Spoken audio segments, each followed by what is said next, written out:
We have enormous freedom. That's not a gift that was given to us. It's a legacy that was left to us by centuries of struggle. I think you are right, undoubtedly, that most people seem to be accepting the war on terrorism. But I believe that that acceptance is very superficial, very thin. I believe it's based on the fact that people do not have information given to them by the media. Let me give one example. This should be played at high volume.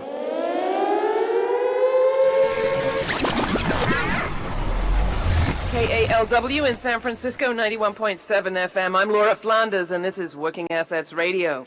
Tomorrow in San Francisco, people will have a rare opportunity to speak back to a federal body which wields a great deal of power over who generally gets to speak to them. The Federal Communications Commission regulates radio and TV, telephones, and satellite transmissions, and tomorrow, at San Francisco City Hall from 10 to 4, it will be holding a hearing to receive public comment on proposed changes to its media ownership rules. The concentration of media in the hands of fewer and fewer corporations isn't a new story, but the changes in just the last 2 decades have been remarkable. In 1983, 90% of the major media were controlled by just 50 companies. By 92, that number had been cut in half to just 24 companies. And by 2000, the overwhelming majority of the mass media was owned by only 6 companies. The overwhelming majority of the mass media was owned by only 6 companies. 6 companies. 6 companies. AOL Time Warner, Disney, Bertelsmann, Viacom, News Corporation, and Vivendi Universal have already amassed holdings across the media, from newspapers to cable to the internet. The largest shift of ownership rules that the United States has ever seen.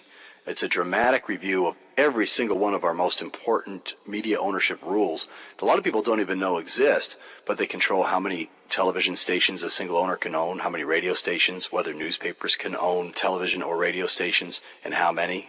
These are huge questions because we've seen, for example, in radio where Congress relaxed the rules in 1996, and it led to an unprecedented wave of consolidation in radio, and now it's kind of hard to hear news.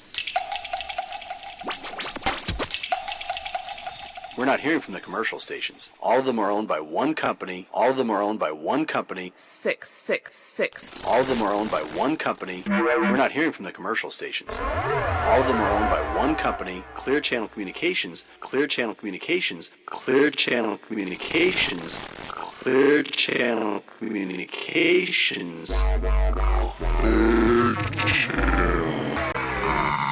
Well, he wants to see more fairness in media.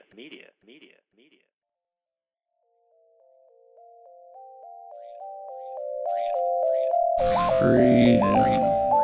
We have enormous freedom. That's not a gift that was given to us.